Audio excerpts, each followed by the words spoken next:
99 and enter participant access code 7382948 during the live meeting. Corporate Officer, do we have any late items to introduce? We do not, Madam Mayor. Thank you. May I ask somebody on council to bring forward approval of the agenda? Councillor Holmes, Councillor Traynor, all in favor? Great, thank you. And then on to 4.1, adoption of minutes. October the 28th, Committee of the Whole meeting, November 2nd, special meeting, and November 9th, our regular afternoon council meeting. Are there any changes that need to be made for these minutes? If not, could I have someone bring forward adoption? Thank you, Councillor Barkwell and Councillor Holmes, all in favor? Great. And now on to our first public comment opportunity. Do we have anybody on the line? No, okay. That makes that easy. Pardon me, I've missed the delegation, the most important delegation. I would like to introduce the Rotary, members of the Rotary Club that are providing us with a Giant's Head Mountain update.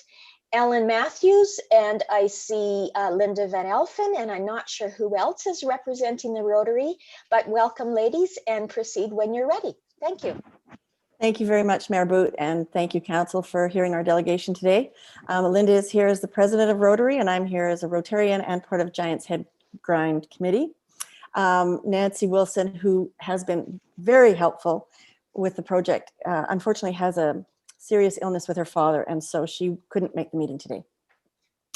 We've had a number of investigative moments over trying to figure out how to put lights on the mountain. Unfortunately, at this point, we have not been able to come up with a solution that will work for this year. However, we will continue to look for a solution to that for next year. But in the meantime, what we have been able to secure is 3,200 feet of light, and also Thor from Bartlett Tree Services has offered a day's worth of his labor and his truck for hanging lights.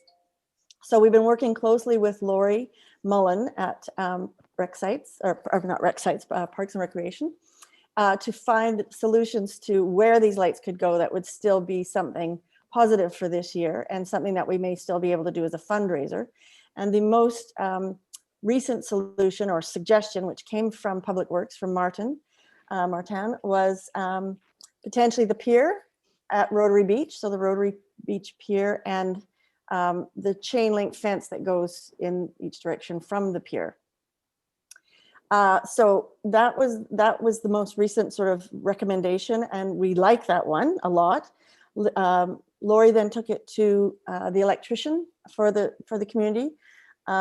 He said that they could work with that, and with the operating permits, we have to make sure the lights are CSA approved, which I believe, and we will confirm one way or the other that they are, but I'm sure they are. They came from Canadian Tire, who was very generous and donated them for an incredible price. And he made some other recommendations about the staff putting the appropriate hooks on the pier so that for safety and theft protection.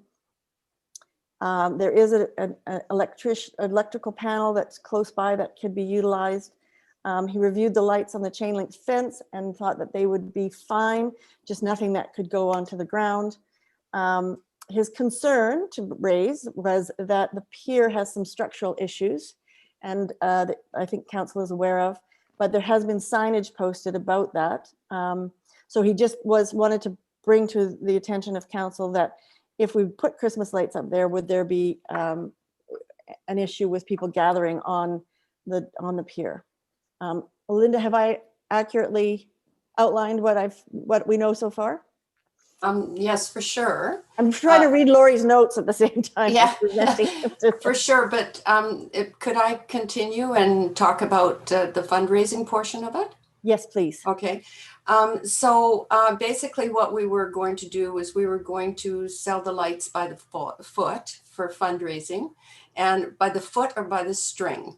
We were thinking $10 a foot. And at the same time, we're also thinking that we've had such a long relationship or partnership with the municipality of Summerland to get things done that enhance Summerland for all of our constituents.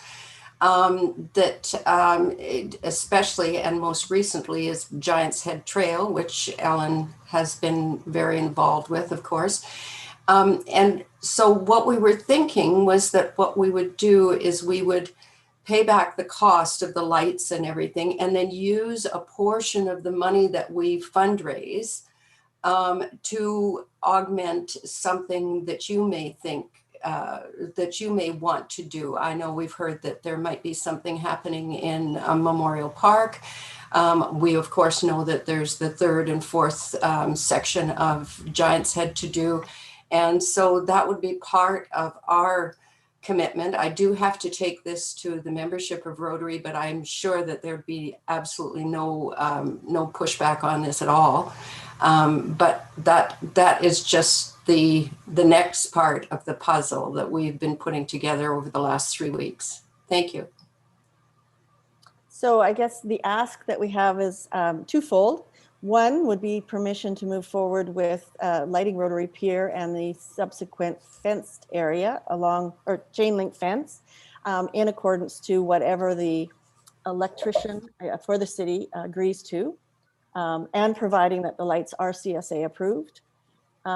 We would ask council's support for that, for doing it as a fundraising event, and for, in turn, providing some money to further support an initiative. And the one that we had talked about, as Linda says, was if the Memorial Park playground project should proceed, would be an ideal one to help support. So I think that is our ask. Great. Well, thank you for your delegation and providing us with some information on this exciting project. Council, any questions? Councillor Holmes. Yeah, thank you for the presentation. It was very informative. I'm just wondering about putting lights around the pier and the fenced area. Where would they go, on the railings around the pier, or? Yes. Yeah. So the electrician was down there and had said, that's why he said that they would install the right hooks to put them on there, so they would be prevented from theft. And also we want to make sure that they're straight and look right and everything. Don't want all us Rotarians putting them up, I don't think, but yeah, he on hooks around Okay. around the railing. And there's no there's no staff concerns about vandalism or breaking the lights or anything like that, because they'll just be waist level more or less, right? Correct.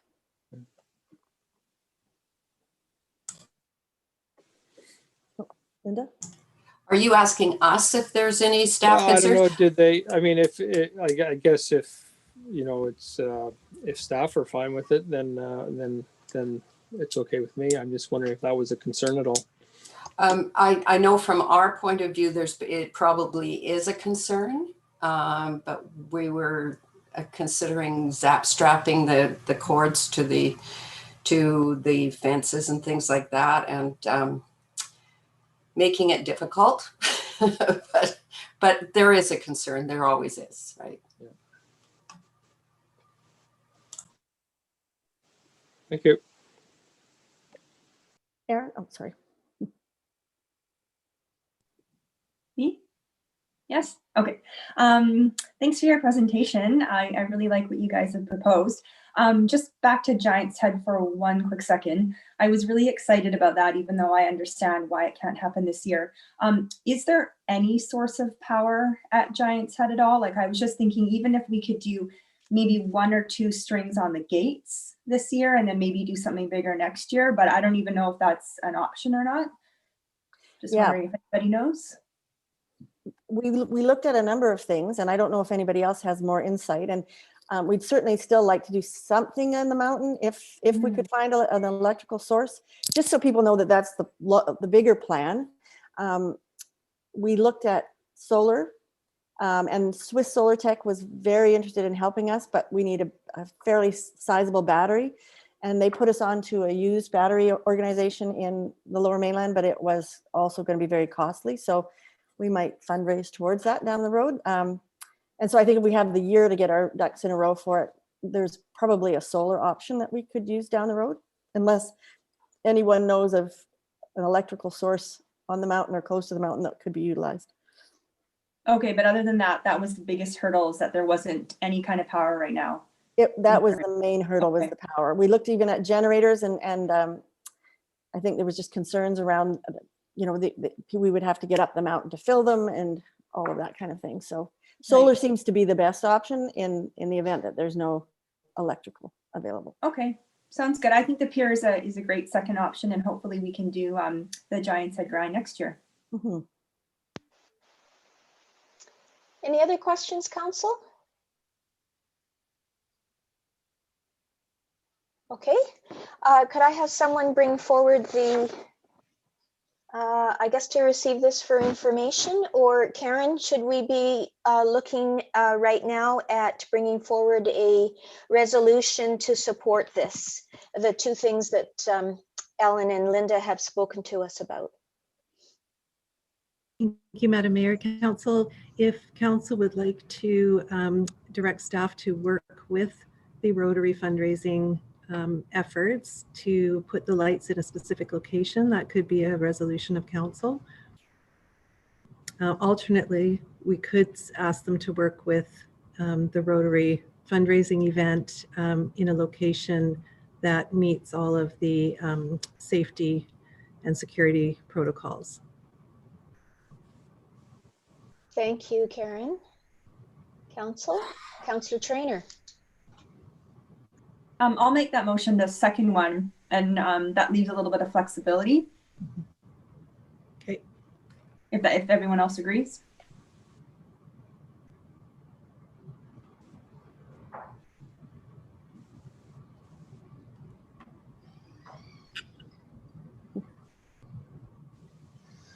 Do we need a seconder?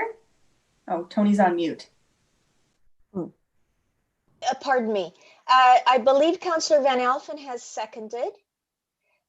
Is there any further discussion? Councillor Holmes. Yeah, I guess this, you know, I think the intent is that Rotary and staff can work out something, and if this is the best way for them to work something out, I think the message is we in council support it as long as it works for everybody else. At least that will be the message once we have a vote on it. We can't make any presumptions here. No, I'm just asking that if it is the message. Any other points of discussion before I call the question? Okay, all in favor? Any opposed? Okay, that carries. Thank you very much. Thank you. Thank you, Tony, and Mayor Boot and Council. And also, I just wanted to once again say Lori's been just a tremendous assistance in helping to move this forward. So I want to make sure I recognize Lori Mullen. So thank you. Good. Thank you for sharing that. Thank you, Linda, as well. I'm leaving.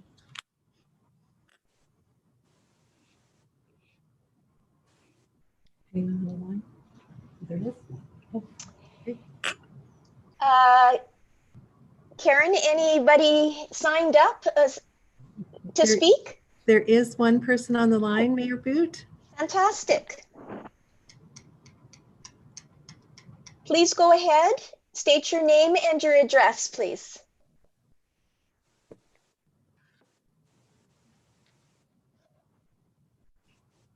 Hello?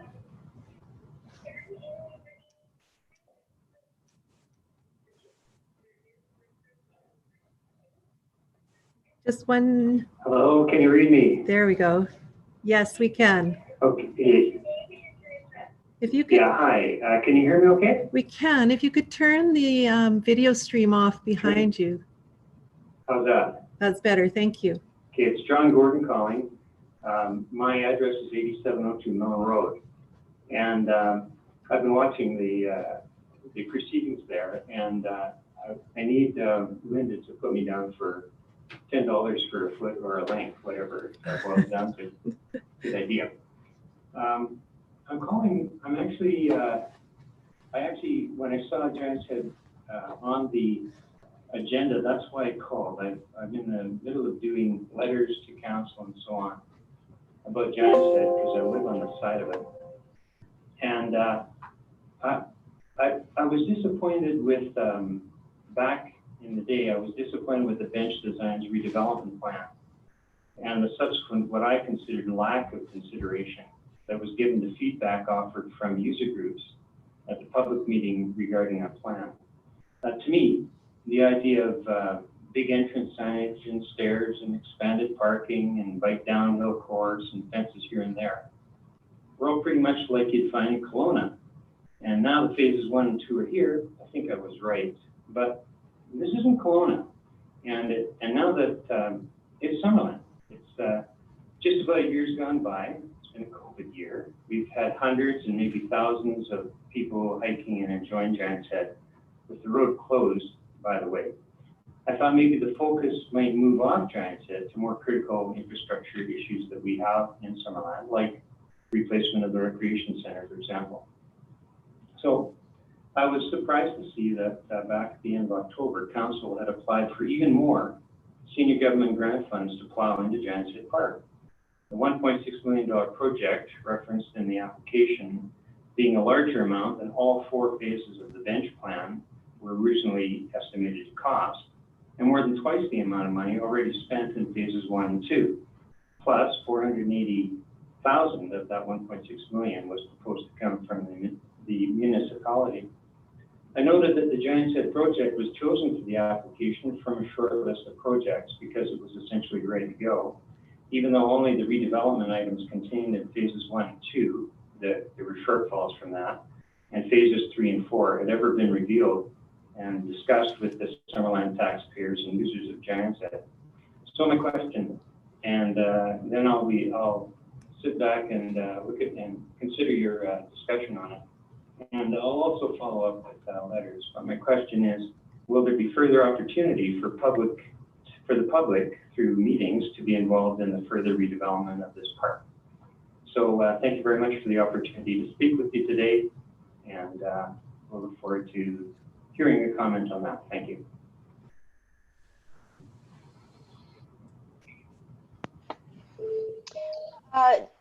Acting CAO, could I have you comment on behalf of your staff, please? Absolutely, your worship. So the Giants Head plan, I believe, has been developed through consultation with the community.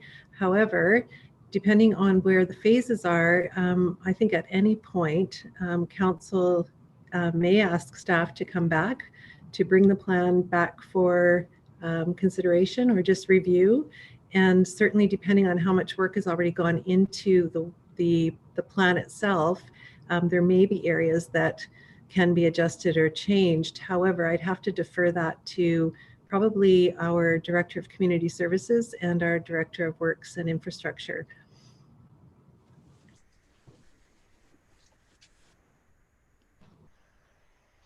Thank you, Karen, for that response. And is there anybody else on the line, Ms. Needham? No? Okay. No others, no. Okay, thank you, and thank you. I'm not sure if your first name or your last name is Gordon, but thank you for providing some comment today at our meeting. Now on to business items. Beginning with 7.1, Simon Fraser University's Adaptation to Climate Change Team Integrated Climate Action for BC Communities Initiative. And this is a progress update. I will turn this over to Tammy to speak first and then introduce the delegation. Thank you. Thank you, Madam Mayor, and good afternoon, Council. As outlined in your package, the District of Summerland was invited to participate in Simon Fraser University's Adaptation to Climate Change Team's ICABICI program, the Integrating Climate Action into BC Communities Initiative. And in January of 2019, Council approved Summerland joining that cohort. Since that time, staff have actively worked to further our existing efforts to integrate climate change mitigation, adaptation, and the co-benefits of these actions into the district's operations and planning. Examples of the key ways that we've done so are outlined in your package, and I'm happy to introduce Dr. Alison Shaw, the lead researcher of the Ikabiki Initiative, and Deborah Harford, the executive director of Simon Fraser University's Adaptation to Climate Change team, to share their perspective on Summerland's work with the initiative and the progress that we've made to date. So I'll turn it over to Alison and Deborah for the next few minutes.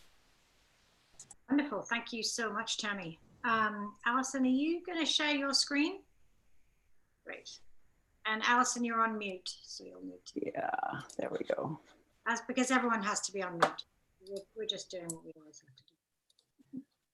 Every Zoom call ever. So can everyone see the PowerPoint? Yes, great. Well, thank you so much for having Deborah and I on the call today. We've been really excited about working with Summerland for the past 2 years, a year and a half, I guess, and are excited to demonstrate what some of that progress looks like. I'm Dr. Alison Shaw. I'm the research lead on the Integrated Climate Action for BC Communities Initiative, and my colleague, Deborah Harford, and I have co-designed this research to move climate action into local government decision processes. And so I'm going to leave it to Deborah to bring you up on the concepts of low carbon resilience and integrated climate action planning. And then I'll get into the details of the work that we've been doing with Summerland. So Deborah. Great, thank you so much, Alison. Yeah, I'll be extremely brief on this. We're seeing really tangible and measurable and costly effects on our local governments in Canada through extreme events and slow onset events that are going to increase over the coming decades with climate change that's now unavoidable because of emissions that have already been released and are being released.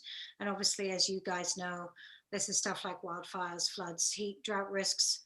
And at the same time, we've got a real urgency on emissions reduction. You know, last year it was 11 years, this year it's 10 years to get to a manageable level that will hopefully mean that our children have a livable future. Because local governments everywhere are doing both these things, we're trying to look at how you can mainstream these processes to save money, time, and ensure that every dollar you invest is more effectively invested. Asset management is one of the key places this shows up because of the extremely large amount of money we invest in assets, as well as the extremely critical services they provide. The fact that they are one of the principal sources of municipal emissions, and we need to build them so that they can handle flood and heat over time, and ensure that we're not trying to replace and retrofit them before we need to. And this is being exacerbated by the infrastructure deficit. There's a lot of stuff that's going to need replacing or retrofitting, so now's the time to think about this. So can we have the next slide? Thank you. So what we're looking at here is really starting in the bottom left quadrant here, where we have high emissions and high vulnerability, trying to avoid going up to the top left where we may be doing better on the vulnerability, but actually increasing our emissions, or going to the bottom right where we reduce our emissions, but actually increase our vulnerability. And so what we're looking at is going up to the top right quadrant where we reduce emissions and vulnerability, but also strategically think about co-benefits for community priorities such as health, social equity, and biodiversity in the natural environment. So I'm going to hand over to Alison to talk about how we've been exploring that with Summerland and you know, how excited we are to be working with your community. Thanks. Thanks, Deborah. So as Deborah noted, the goal of this research is to integrate a low carbon resilience approach into municipal decision making. And what that means, just said a different way, is to reduce communities' risks and vulnerabilities to climate change impacts over time, and to reduce their emissions over time as well. So community emissions. So helping local governments transition to low carbon futures. And so traditionally, this has been done separately through adaptation planning and mitigation planning, and the type of conceptual approach that we're talking about here, low carbon resilience, is about planning climate action together. And by doing so, there's all kinds of synergies that can be found, as Deborah mentioned. When we do climate actions such as build active transportation routes or utilize our natural assets effectively, we're also building additional benefits for the community, whether it be health benefits or cost savings benefits over time. So the goal is to do climate action in an integrated manner and in a way that aligns with community priorities.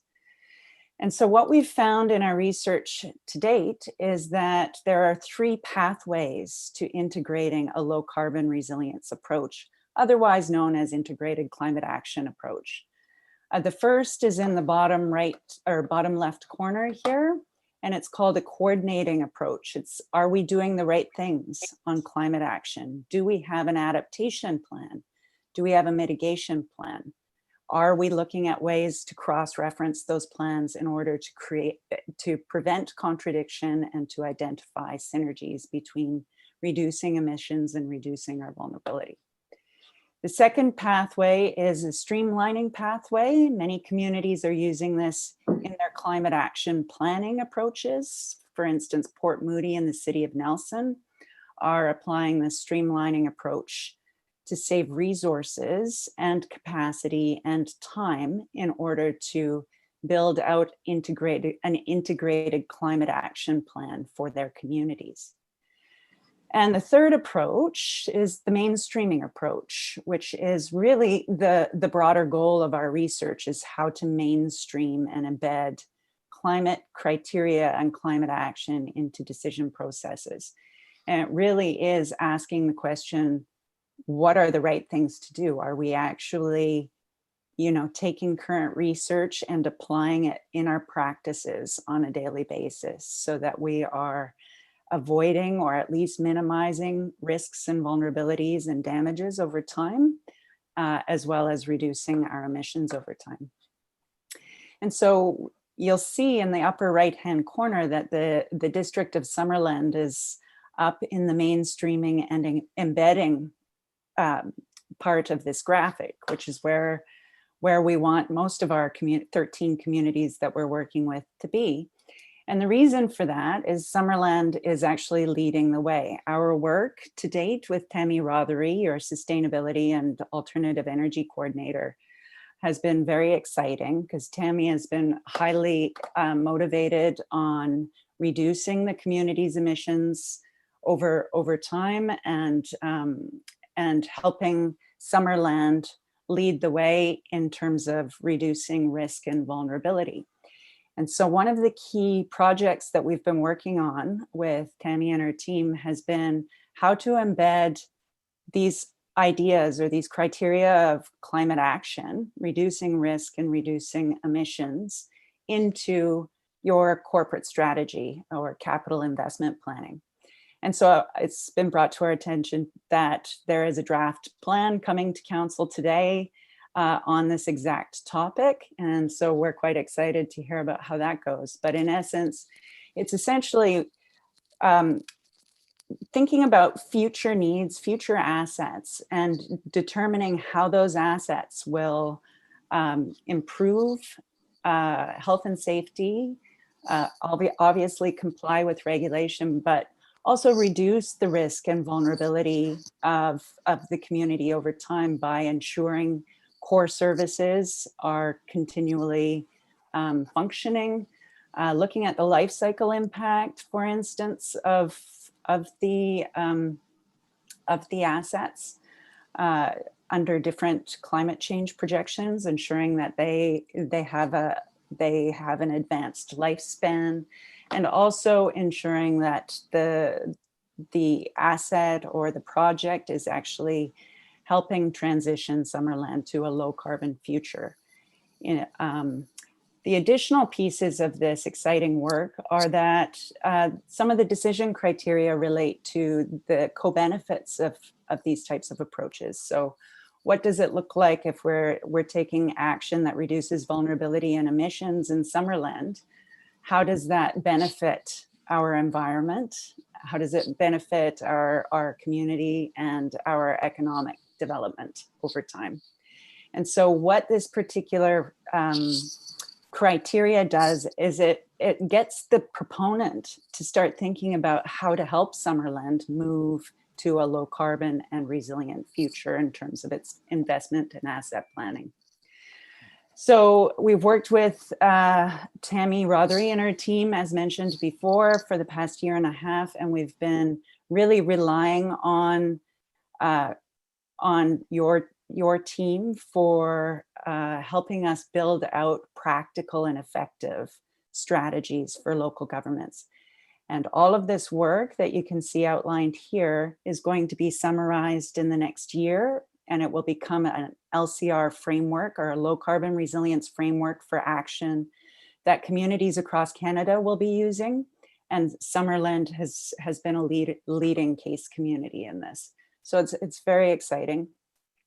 In addition to the work on asset management, Summerland has also been really effective to date at thinking about and identifying ways and opportunities to include low carbon resilience and procurement policy and planning, and in other areas such as human resources. And so we've been really excited about the progress being made and the kinds of lessons that we're learning that are being passed on through the peer network across BC, and then finally through this framework for action that we hope to develop by the fall of next year.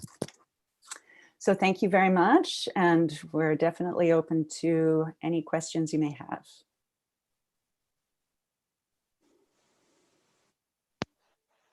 Thank you, Deborah and Allison, for your presentation. Council, questions?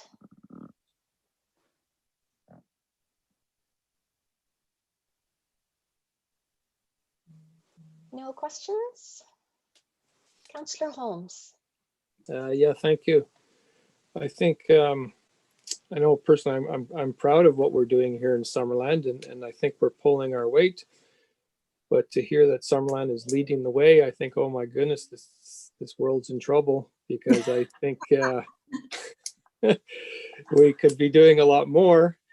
And so when I hear that, I thought, oh, I was hoping we'd be able to learn from other communities rather than other communities learning from us. But my question is specifically to natural assets and incorporating that into our asset management plans and inventory and all that stuff. And do you have any kind of learnings and how you even go about doing that? And how this work can help us incorporate that. That's the one area for me that I guess I find a little bit confusing on how we incorporate that and how it all fits into everything that we're trying to achieve. Absolutely. Well, one of our case communities is the town of Gibsons, which of course is the leader on natural asset management. And so Tammy has been involved in the peer learning network for Ikabiki and has been learning from Emmanuel Machado, who's the city manager for Gibsons, hugely responsible for the natural asset work. And there are, for instance, the person I just mentioned is now heading up a non-governmental organization called the Municipal Natural Assets Initiative, which is developing a framework for local governments to use to start applying these concepts on the ground. So how to build a natural assets inventory, the kind of categories that you're looking for in terms of your natural assets, how those assets relate to the core services and the functioning of the municipality, different ways of costing those assets in terms of replacement cost with infrastructure that would be required to replace the services, or additional costing approaches.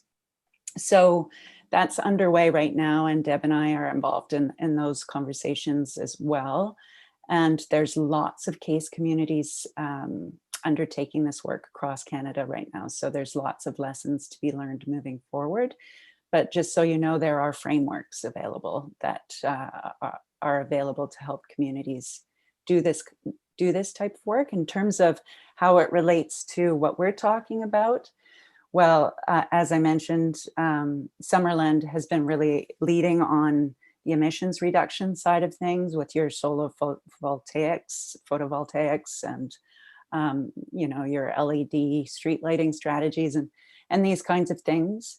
The approach that we're taking that might be of interest to Summerland is about how to understand your risks and vulnerabilities at a community level by undergoing a risk and vulnerability assessment, and working together internally and with external partners to identify key risks and priority vulnerabilities over time, so that you can start making decisions now that help to reduce and minimize those vulnerabilities to climate impacts over time, as well as save costs and avoiding or minimizing the damages associated with those risks and vulnerabilities. And then in our approach, we start with the risk and vulnerability assessment and then bring in the emissions reduction opportunities as well, so that you're looking at ways to reduce risk and also reduce your emissions simultaneously, so that it's cost effective, it aligns with the work that you're already doing at the community scale, and you start embedding these kinds of ideas into your decision processes moving forward. Of course, having a risk and vulnerability assessment and an emissions inventory and forecast also helps with investment planning and asset management decisions, land use planning decisions, transportation planning decisions, pretty much every other aspect that municipality has to deal with, including stormwater management, which is a primary window for people to look at natural assets as a priority.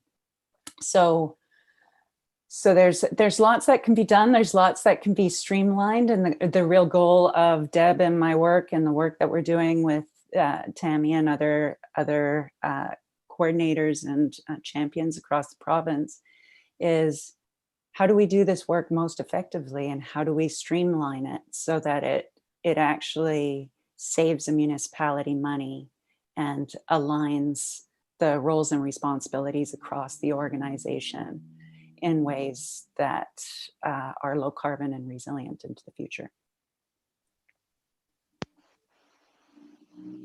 Great. Councillor Barkwell, just before you ask your question, I just wanted to do a bit of a follow-up on what the question and the response we just heard, just so we don't get off of this track. First of all, I'm really happy to see the natural assets management coming into, the national assets inventory coming into asset management. I know this is something Tammy and I have talked quite a bit about in the last couple of years. And especially now that council has added a watershed management strategy to our list of strategic priorities for the remainder of this term. My question is for Tammy. Tammy, will you be part, or will you carry on maybe being part of the Municipal Natural Assets Initiative? Thanks, Madam Mayor. So at this point, we are not formally engaged with the initiative, but we do participate in webinars. And of course, through the Ikabiki initiative, I'm connected with Emmanuel Machado, who Allison mentioned. So council's already shown a lot of leadership in this regard in terms of approving a policy around asset management that specifically includes a direction to look at natural assets. So I think, Councillor Holmes, to your comment about, if this is it, then we're in trouble. I think one of the things that I'll just sort of mention is that a lot of communities know what the right things are to do, but it doesn't mean that their elected leaders are taking those steps to do them. And so I think when we talk about Summerland's leadership, it's really about council moving forward with these things and approving and directing staff to move these things forward. And I will say we're definitely learning as much as I hope that we're getting out. I'm definitely learning a lot from the initiative. It's not just us contributing, we're also getting a lot back. So Mayor Boot, we're definitely continuing to look at natural assets as directed by policy from council. And we'll, if you'd like us to more formally engage with the initiative, staff can of course explore opportunities to do that and report back. Thank you, Tammy. And maybe that's a discussion that council can have in the future. Councillor Barkwell. Yes, thank you. You mentioned photovoltaics, and I've been looking into the issue of the life cycle analysis for greenhouse gas emissions for photovoltaics versus the hydro that we currently consume.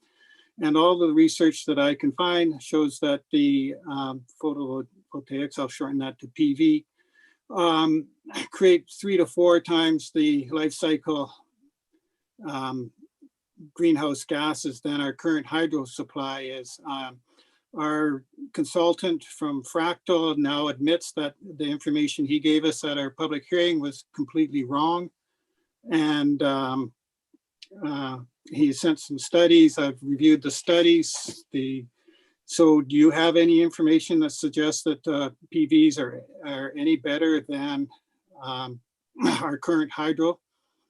You know, admitting, they have the rates from BC Hydro here. They take into the fact that it's a blended sources and such. So basically all the research I can get, even the research papers sent to us by our consultants for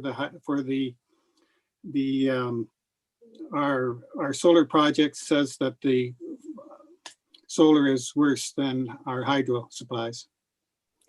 And that's true for British Columbia. It's hard to justify, you know, any kind of alternative energy because of the cheap renewable hydro. However, you know, in our research, what we're finding is municipalities are interested in energy security as well.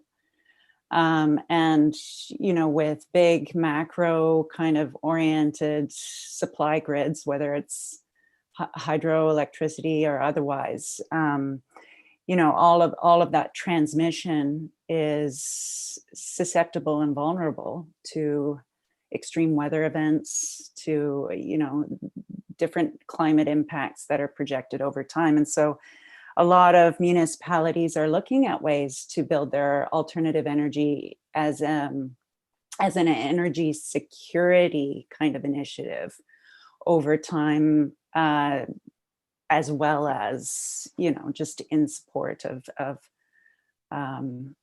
building out the industry and helping with local economy effects and those kinds of things. But to your point, I don't personally have it at my fingertips what the cost basis of that or the GHG emissions life cycle of those types of things would be, but we could probably look into that more. It sounds like you've already done a lot of research. Deb, do you have anything to contribute? Oh, but it's such a great question, and we are blessed with this fabulous, you know, hydro energy here in BC. And so I agree, we need to look very carefully at renewables and look at the implications across the board. But as Alison says, we are seeing that also in a lot of rural communities, rural First Nations, etc. as well, where if you're going to look for energy security, and we may see bigger and bigger extreme events, floods, you know, fires knocking out transmission lines, that kind of thing, then at least if you are using backup energy and it's renewable, then it's better than using diesel generators, for instance. But definitely a calculation that needs to be done, and we're more looking at the ways to streamline the decision making than doing the energy inventories ourselves. But as Alison says, we can, I'm sure, help a bit if there's interest there. Just back on the natural assets as well. One of the really important things that the Municipal Natural Assets Initiative is doing is drafting practice guidelines for engineers with the Engineers and Geoscientists of BC Professional Association, because engineers are so important when designing, for instance, projects that are going to deal with large floods, that kind of thing. And because they need technical specifications, it's been a slow process for the engineering community to start to really work with the natural assets concept.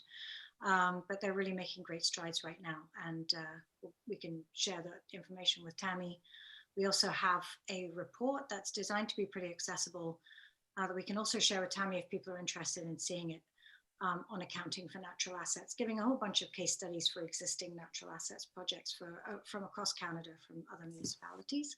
So if that's just of interest, because there's interest in your council, then we'd be happy to share that as well. Councillor Barkle, do you have a follow-up question?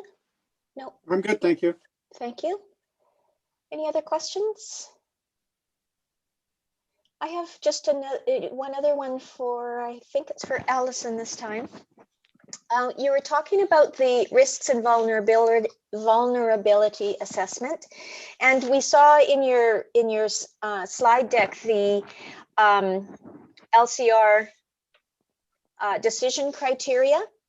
I'm wondering if that decision, like that matrix, I guess, is that part of the risks and vulnerability assessment, or are they not connected at all? So do you mean the criteria matrix associated with projects over $10,000? Yeah, like that decision-making thing that we're going to be hearing more about later on in this meeting. Right, okay. They are connected. However, Summerland has leapt into decision-making on risk and vulnerability and emissions reduction, and applying that in policy is the real leading edge aspect to this particular piece. However, in order to assess or have a project proponent assess risk and vulnerability, it's easier on them to have a risk and vulnerability assessment to draw from that's been done by the municipality. So to date, I believe that Summerland has that on your roster of things that you're planning to do. And I would highly, highly encourage that, because a risk and vulnerability assessment gives a little bit more detail as to how climate change is going to impact your community over time, through, drought, wildfires, heat days, all of these kinds of things that I'm sure you're all familiar with. And it just provides a level of empirical data that can be analyzed by project proponents, so that they can start effectively thinking about how to help your community reduce those types of risks over time. And then that becomes part of the decision criteria, how the proponent is actually thinking about this and helping your community move into a low carbon resilient future. Yeah. Good, thank you. That's a good, clear answer to that question. Anyone else? All right. So then could I have somebody bring forward the resolution, please? And I'll ask you to read it.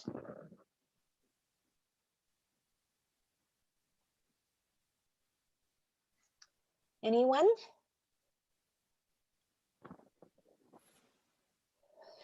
Thank you, Councillor Barkwell.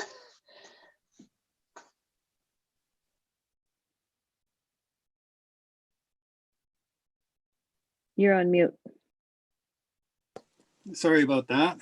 Got caught.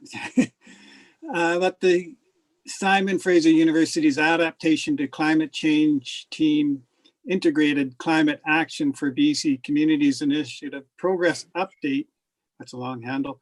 Report from the Sustainability Alternative Energy Coordinator dated November 23rd, 2020, be received for information. Thank you. Seconder, Councillor Carlson. Any further discussion on this? All those in favor? And I can't see Councillor Van Elfen, so I will assume that he's in favor.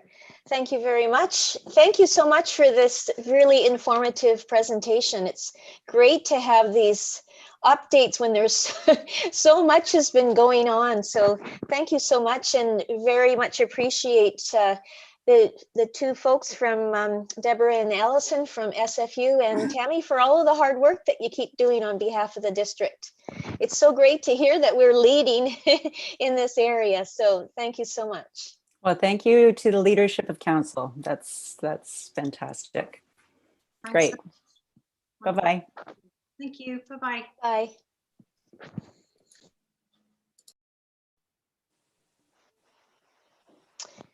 Oh, Tammy, you're stealing the show today.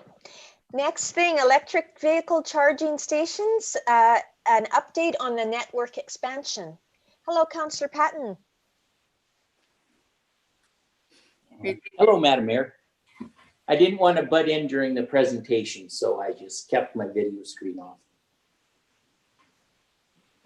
I will ask you and Councillor Barkwell to mute your microphones, please. Thank you.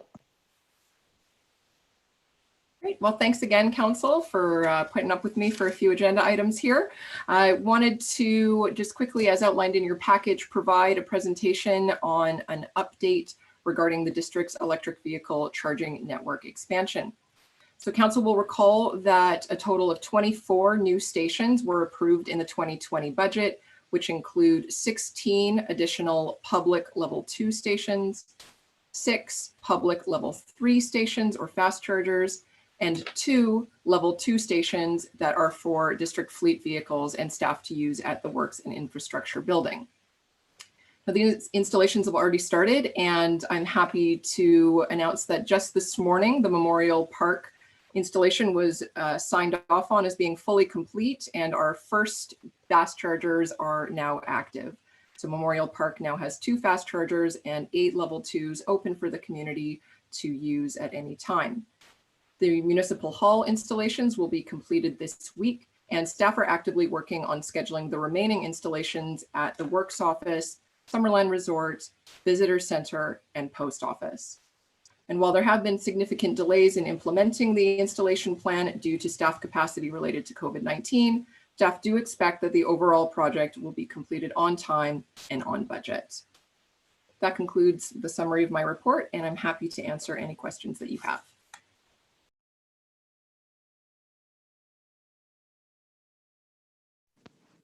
Thank you, Tammy. Councillor Patton. Thank you, Madam Mayor. So are we in a position that those charging stations are going to be, they can use their credit card to pay for charging, or however it is? Is that set up on those machines at this point? Thank you. Thank you. Through the chair. So yes, all of our stations have capacity for charges to be implemented and credit cards to be used, as well as membership services. Users can tap with their cards.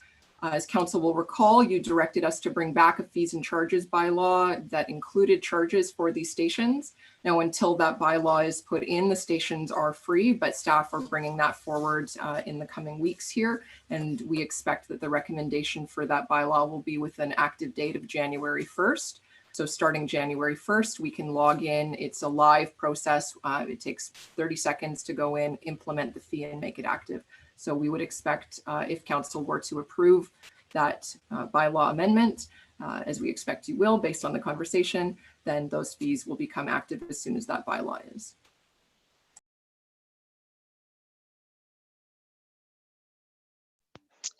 Councillor Barkwell and then Councillor Holmes.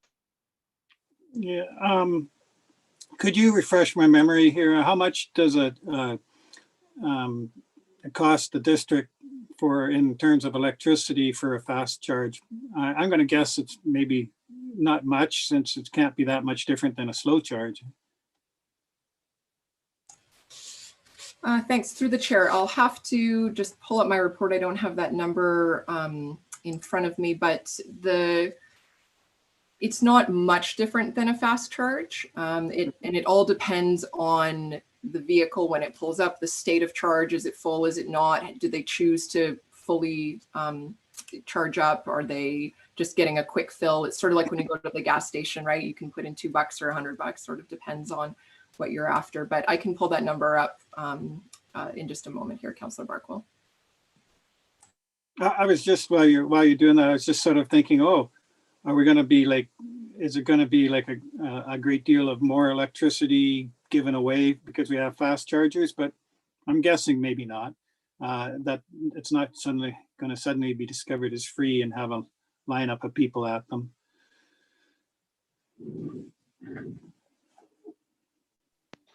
Councillor Holmes. Yeah, thank you. I wonder if I could be reminded about the locations and how we chose the locations that we did choose, and why we didn't consider places like the arena or the swimming pool, and was it a cost factor that the more locations you have it in, the more it costs? Was that a factor? If I could just be reminded, I'd appreciate it. Thanks, through the chair. So staff did look at a number of locations and brought forward some for council's consideration, and council made the final determination on where those locations were to be.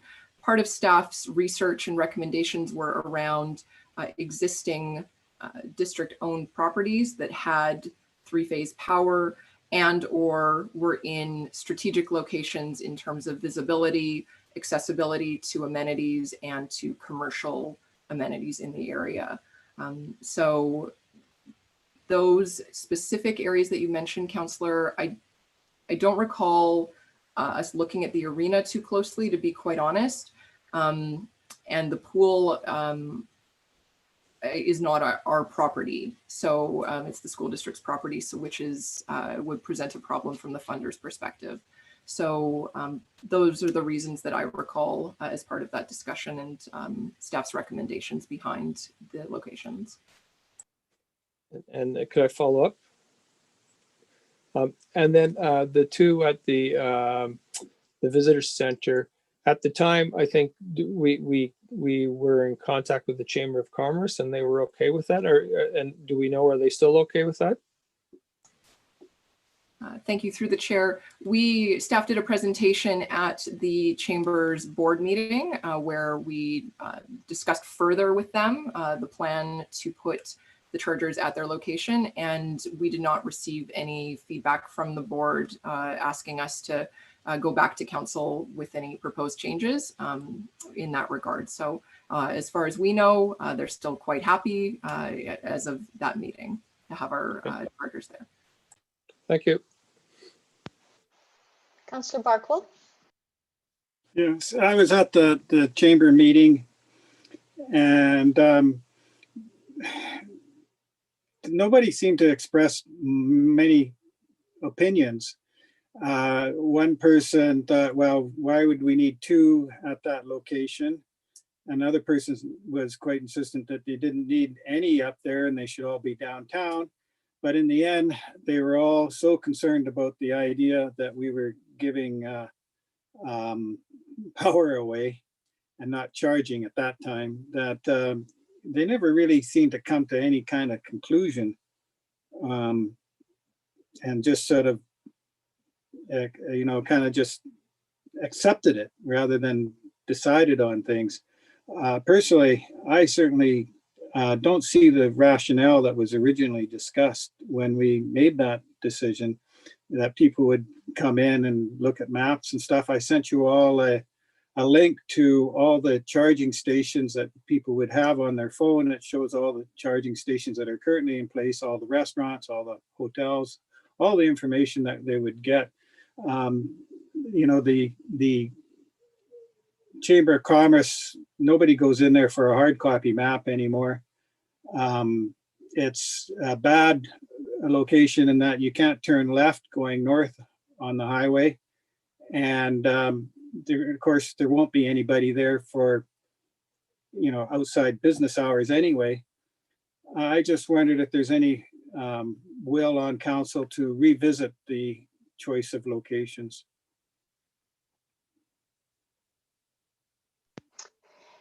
Councillor Trainer and then Councillor Holmes.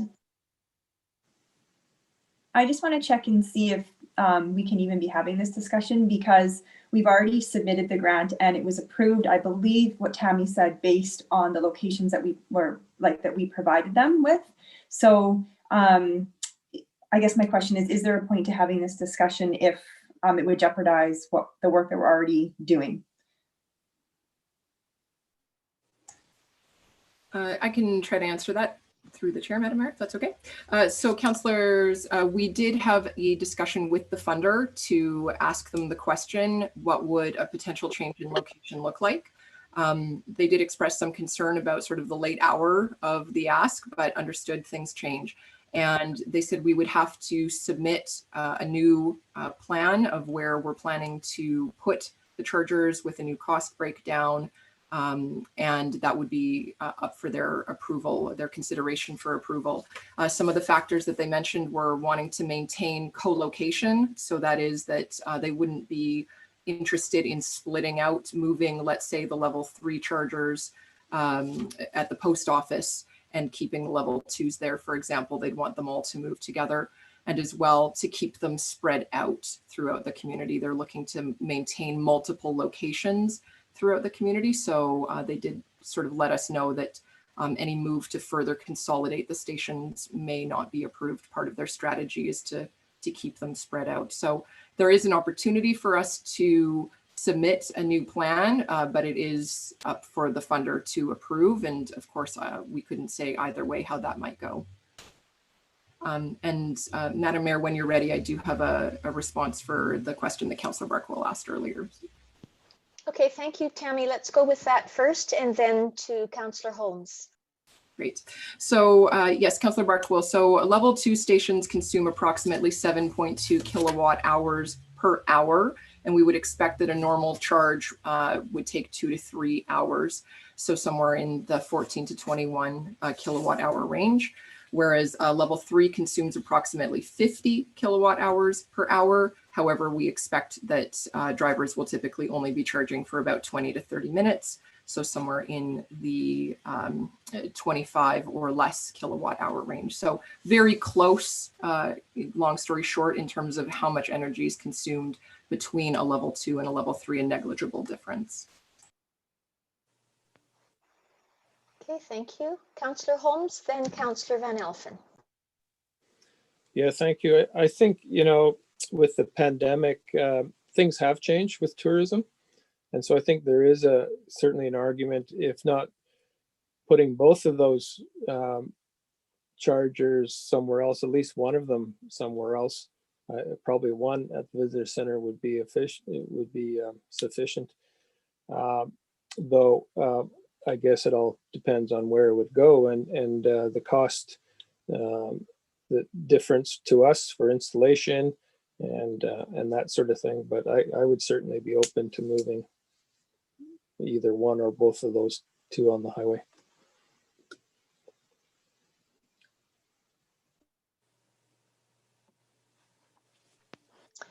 Councillor Van Elfen, then Councillor Carlson. Thank you, Madam Mayor. I agree with Councillor Holmes. After some time and thinking about this more and more, his suggestion of the arena parking lot makes a lot of sense to me. And a question through to Tammy. I know we're going to put some up at the Public Works yard for future, hopefully electric vehicles in our fleet, plus employees in the district that may be running an electric vehicle. But we have a lot of municipal vehicles also parked at the arena, like in behind and in the compound that the Parks and Rec staff leave there overnight. So in the future, I'm sure we're going to start electrifying those fleets also, like those vehicles, I'd hope. So maybe the arena parking lot might be place of interest, maybe one in the parking lot and one in, accessible to the municipality's fleet for the future. But I think the arena parking lot, I think we get better bang for our buck than at the chamber office. Thank you. Certainly, council staff are happy to look into any location that you'd like us to and bring back more information. One comment that I can make, though, is that additional locations always have a base cost, right? And every additional station that we add at a certain location costs much less than the first. The first one is always the most expensive because we have to bring the power and do the civil works.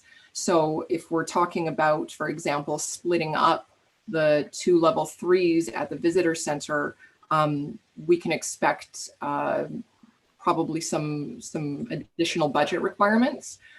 So I would have to, I don't want to give you top of the mind numbers. We would need to do some work and bring that back with some actual facts, but just generally speaking, that we would have an expectation that there would be some additional costs because you're revisiting those base installation costs at multiple locations. Councillor Carlson and Councillor Barkle. Thank you, Madam Mayor.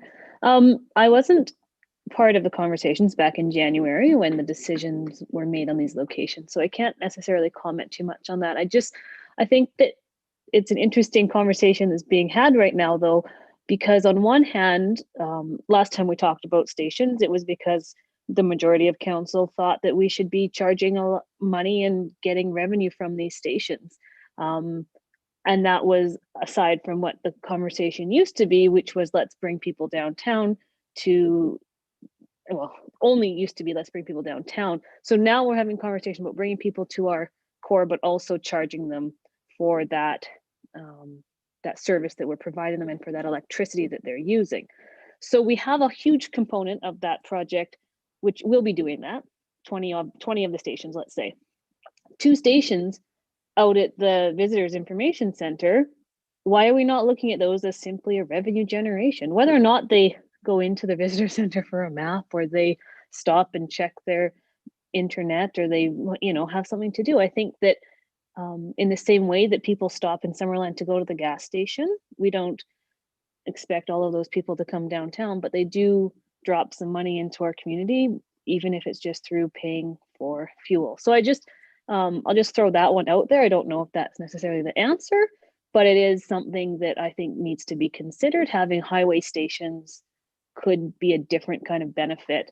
And because it's not the majority of our stations, perhaps it's easier than trying to go all the way back to the funder and ask for a change at this hour. But that's just something to ask, I guess, and think about. Thank you, Councillor Carlson. Councillor Barkle, followed by Councillor Holmes. Yes, each of the level 2 stations, which are the ones that we're talking about here, roughly speaking, they said, I think we're $100,000 a piece to put in. I imagine one station at the Chamber of Commerce site might be 150,000, and the next one and the second one 50,000 if power isn't very close. Being how close you are to a phase 3 power apparently seems to be an important factor. I don't think we were really given any information about the relative costs of various locations.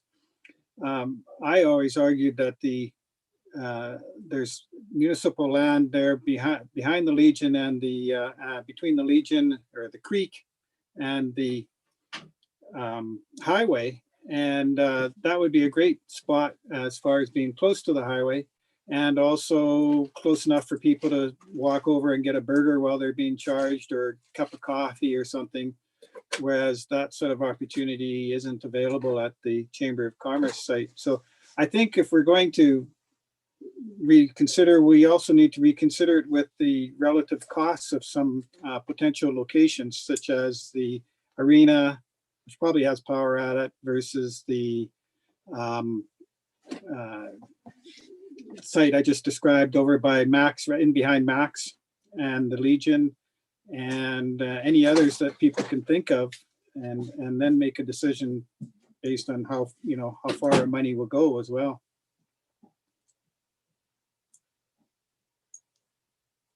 I'm sorry, I didn't hear all of Councillor Carlson's thing. That the internet kind of went wonky there, but I think I got the gist of it.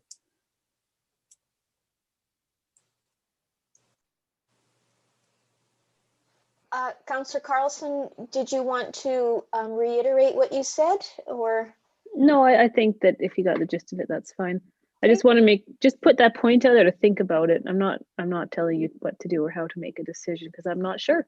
I just think it's worth remembering that if you want revenue, perhaps that'll be our best revenue generator. Councillor Holmes. Yeah, I hear Councillor Carlson's points. I think there is a risk of overthinking this, and if we see those are level 3 chargers on the highway, not level 2, so they're the fast chargers. So if we think those in purely in terms of somebody, you know, making a pit stop for a quick recharge, then we should probably be charging them even more for those 2 stations, and just think of it as a revenue generator. So I'm okay with that as well. Councillor Van Alphen, then Councillor Barkwell. Thank you, Madam Mayor. I still, you know, I think I like the arena parking lot idea. I'm open to others' suggestions also. My only concern with the chamber is this is, you know, I don't know if the word infancy is the correct word, but you're going to see in the very, very near future, the SO, the Max Convenience Store will have a charger. 7-Eleven is going to have a charger. The Shell station will have a charger.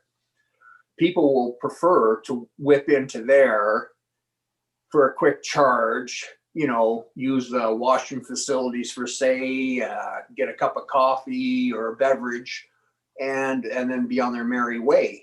But, you know, so will the ones at the chamber on the highway become redundant over time? You know, so maybe putting it somewhere like the arena parking lot would be, you know, a benefit, you know, in the future.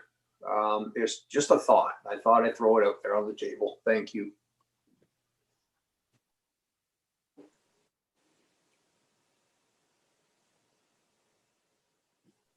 Councillor Barkwell. Yeah, thank you. Councillor Holmes reminded me of why people often stop to get gas, and that's because they want to make what he called a pit stop. And there's nowhere to, no washing facilities up at the chamber that would be open to the public all the time, like there would be down at the Five Corners location. And then Councillor Van Alphen makes me think, well, yeah, what if the gas stations put their own charging stations in? Maybe ours would be redundant down there. I wonder how long, but they would be even less redundant up there on the highway if the gas stations ever put their own charging stations in. So there's lots to consider here, and I'm still leaning towards thinking that whatever location we might come up with, the ones there are probably the least favorable place to put a couple of fast stations. I agree that on the highway would be good, but maybe closer to Five Corners, or I can't think, or the IGA parking lot where there's food down there too, something like that. Of course, it all depends on the availability of the power and the relative costs. So I think we need more information.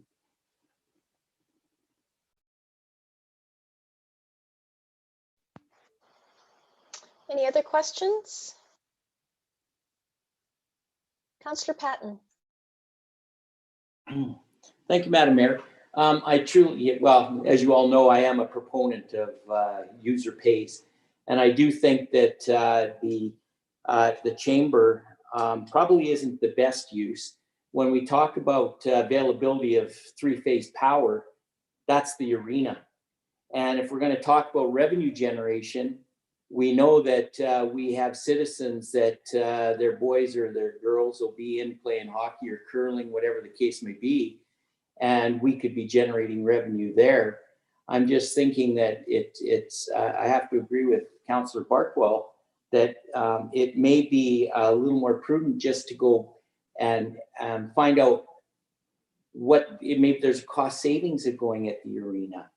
Who knows? But I don't think that, not a knee-jerk reaction, but I think that it doesn't hurt to get the full story and maybe a more robust picture than just saying, okay, well, let's put it up at the Chamber of Commerce, because I have to agree that I don't think that is probably the best use of. Is there revenue generation? Sure, there will be, but I think there may be more at the arena. Anyways, thank you. Councillor Holmes? I would bring forward a motion if anybody's looking for one. I just have one comment that I'd like to make to Tammy. Are there any other questions? Okay, Tammy, I had discussed this with Karen, and she has given me some assurance, but I just wanted to bring it forward so that council is aware of the discussion as well. With our downtown neighborhood plan, I had expressed some concern about the five charging stations, including one level 3 that were going in by the post office. We all know that that's district-owned land, and it could be it could interrupt or interfere with a change of land use there, other than a parking lot. But then, thank you, when she had her CAO hat on, she suggested that, you know, we're just at the beginning of the downtown neighborhood plan task force, which will take some time. And then anything that might come up in terms of a development there would be probably beyond our term even. So, I think that I am feeling comfortable enough that those are great locations in the interim, in the 2 or 3 or 5 year interim. So I just wanted to share that I'd had that conversation with our acting CAO / corporate officer. Okay, so back to you, Councillor Holmes. You wanted to bring forward a resolution for consideration? Sure, I'll move that staff review the location of the 2 EV chargers at the visitor center and bring back recommendations. And that recommendation may be keep them where they are, but I'd like to hear from staff. Councillor Van Elfen, you're seconding that? Okay, any further discussion? Councillor Traynor. Yeah, at the beginning of this discussion, I was a bit concerned that that we might jeopardize our funding for this, but if Tammy says that it's okay, that we can reconsider the locations, that makes me feel better.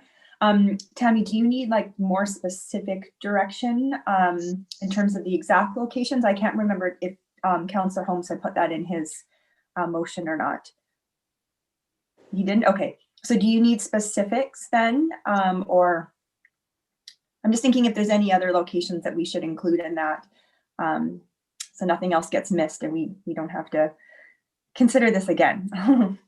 Would it be helpful to have the arena as one of the comparator locations?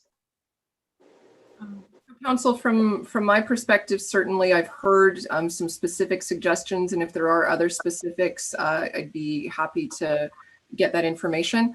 What I think would be most helpful for staff is actually to understand a little bit more about your strategic approach to the stations, and if revenue generation is what you're looking for in terms of priority. Is it bringing people into commercial areas and so on? So I've heard some comments, but if there's a bit of consensus around those, I think that will help inform staff. I mean, staff are aware of what locations we own that have 3-phase power, so we can sort of narrow down based on that and the specific comments you have. But strategically, if there's any more direction or comments that you have, I think that would be most helpful at this point.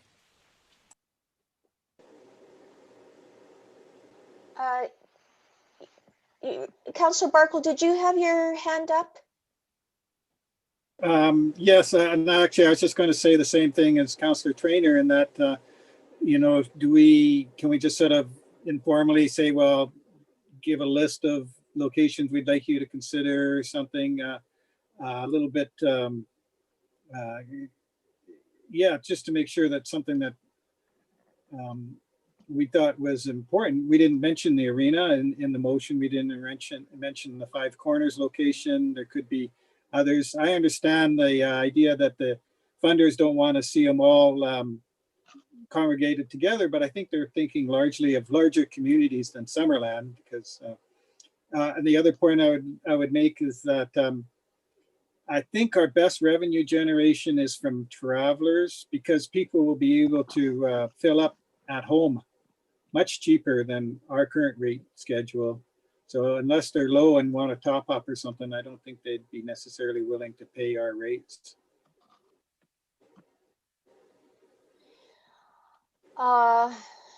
Okay, so things are getting a little bit muddier. You know, we've heard from two councillors about perhaps providing a couple of ideas on other possible locations. And we've also heard from Tammy that it would be useful for her to know what council's objectives are with this. Is it revenue generation, or, you know, bringing people into the downtown core? Where is it that we're going with this? Councillor Trainer, and then Councillor Holmes. We've already got several chargers downtown, so I think we're covered that way. Like, we've got the post office and we've got Memorial Park. So these two that were at the visitor center, I think initially we had thought of those as more of a convenience for people driving through, and that they could stop and go into the chamber and then maybe come into town, but otherwise keep going on their way. So to me, I see these a bit more of a revenue generator and or a convenience to our citizens. So for example, if they're going to play hockey, they can charge while they're doing that. So that would be my kind of strategy behind these two, is more of a revenue and convenience, either for our own residents or for travelers, as opposed to the goal of having people come downtown. Because like I said, we're kind of already covered there. And also, if we are going to provide Tammy with a list, I thought if it's not too difficult, if we could just get some information on the Sani dump pullout down in Trout Creek, because that's really busy in the summer and really well used by people. And I don't know what kind of money we're making off of that, but it's a nice place to stop and there's lots of space. So if we have power down there and it's not too expensive, maybe we could put that on the list as well for consideration.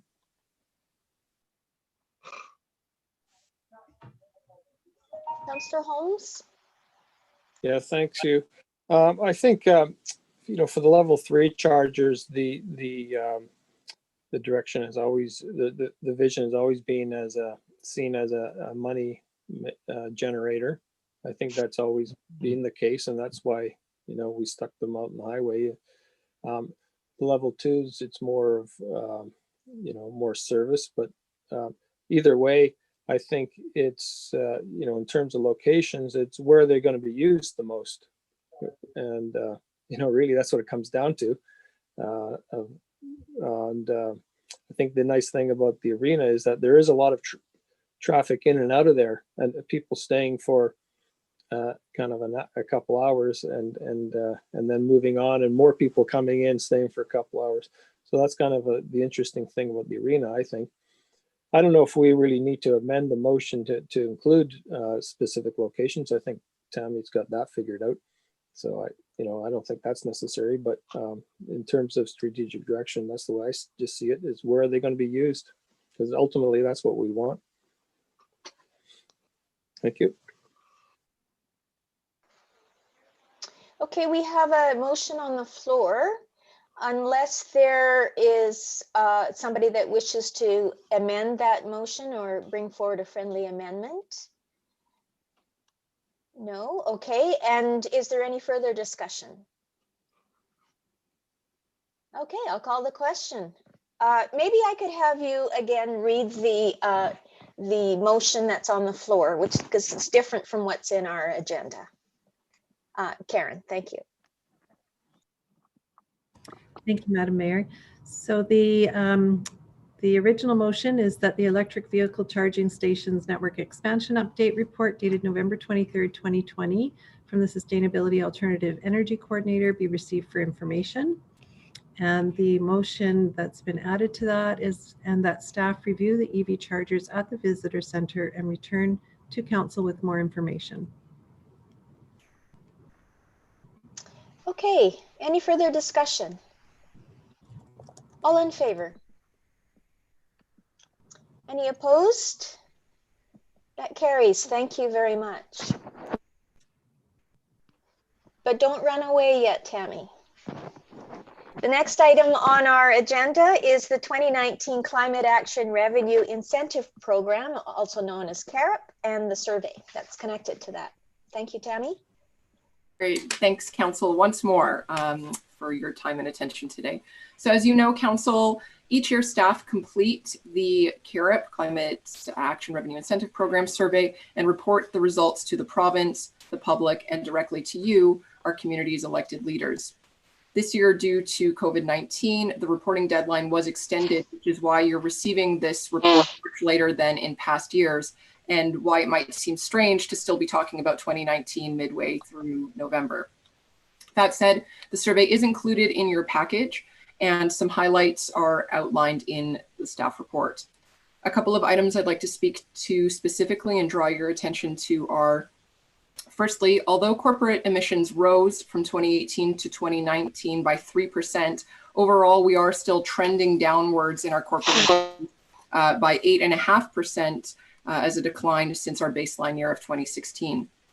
Secondly, fuel use has dropped across all categories other than natural gas and propane, with staff understanding that these increases were directly related to weather and increased creek maintenance, respectively. And finally, while we were expecting a rebate of $39,000 for the carbon tax paid in 2019, we found that we were actually entitled to a rebate of $42,000. However, due to COVID-19, the province had automatically rebated our communities with the 2018 amounts, which in our case was $33,000, leaving us with $9,000 less than what we were entitled to. Staff have contacted the ministry, and Acting Mayor Holmes, while Mayor Boot was away, signed a letter to the ministry outlining our concerns with this approach and asking them to reconsider this so that we could address this discrepancy in our budgeting. We will continue to update council as we're able to on the status of this matter, and hopefully communities across the province will make their voices heard, and the ministry will respond. That concludes the summary of my report. And again, I'm happy to answer any questions that you have. Thank you, Tammy. Councillors, any questions for Tammy? Councillor Holmes. Yeah, thank you. Could I wonder if you can just explain to me how creek maintenance, why so much propane is required for creek maintenance? I may have to defer that to our Director of Works and Infrastructure who's on the line, but my understanding is that the equipment that's used in the creek maintenance is fueled by propane. And because we had quite an increase in creek maintenance requirements in 2019, that was the commensurate increase. I believe it was about 11% over previous years. So I would say not a moderate increase, I would call that. But Chris, I'm not sure if you can clarify if I've misinterpreted anything there. No, that's correct. Good. Councillor Holmes again. Yeah, just maybe before explanation of what kind of equipment this is. Is it a dredger, a propane run dredger, or what? Sorry, I'm not a creek maintenance guy. I'm not a creek maintenance gal, so I'll have to defer that one back over to Chris again. Sorry, I don't have the details for you, Councillor Holmes, but definitely can get that to council if you would like. Councillor Holmes, does it matter? No. Okay. Just a question of interest. That's good. One comment I can make, Councillor Holmes and Council, is that staff are always looking for opportunities to upgrade our equipment to low carbon options. We've done so in the past with some of our parks maintenance equipment. And so we're always looking for those opportunities, and this might be a good one to narrow in on in the coming year. So we'll bring that forward for discussion. Okay, good. Councillor Barkwell. Does this CARB reporting go into real detail, like if we replaced our 2-cycle lawnmowers for parks with electric lawnmowers, would that be captured, or is that sort of too immaterial? Great question. So through the mayor, all of the information that's captured in the CARB reporting, and specifically the numbers, the percentages, are around our fuel use. So any change in fuel use would be captured in the reporting. How we got to those changes in fuel use are something that staff have to dig into a little bit behind the scenes. So we could extrapolate from the data, but what shows up in CARB is strictly around the fuel use in our corporate operations. If I can follow up? Yes, of course. Did they make a distinction between, say, diesel fuel and ordinary gasoline, and in particular 2-cycle mixed fuel? Because I mean, we all know that our 2-cycle engines are really bad for the environment. So we do track gasoline separately from diesel, and we divide diesel into regular diesel and what we call marked diesel. So we do have that information, but it shows up in the CARB reporting under the single category of diesel because they have the same emissions. Mm-hmm. Councillor Van Elfen. Well, sorry, I didn't hear the answer. It froze up. I didn't hear about the 2-cycle, whether that's tracked, 2-cycle fuel. So sorry, Councillor. So we do, and I'm not a technical fuel person either, so forgive me if I'm misunderstanding your question, but we do track 2 types of diesel, what we call regular diesel and marked diesel. No, something different? We're not talking about diesel. Marked gas is just like in the diesel for off-road use. I'm talking about 2-cycle is when you add oil to the gasoline for your lawnmower, that type of, and that's they're very particularly dirty emissions and something that we should all be trying to get rid of. And I wondered whether they deal with that. Maybe since you're not aware of it, then they haven't got to that level. Yeah, apologies. No, as far as I'm aware, we don't track that in level of detail. Okay, thanks. Mm-hmm. Councillor Van Elfen. Thank you, Madam Mayor. Will our new electric Zamboni be calculated in next year's numbers? Yes, so the report that's in front of you today shows the calendar year of 2019 and our emissions associated with that. So our electric Zamboni will show up in the 2020 report that will be presented in 2021.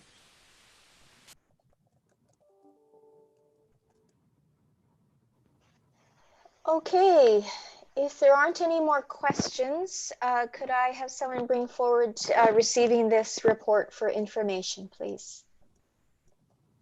Councillor Van Elfen, Councillor Traynor, all in favor? Great, thank you.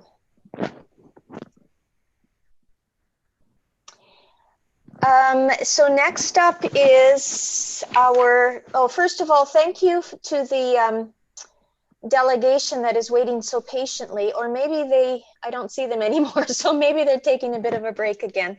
But over to Chris, I think, for the project prioritization framework. Thank you, Madam Mayor. I'm just going to share my screen here. Can you guys see that? All right.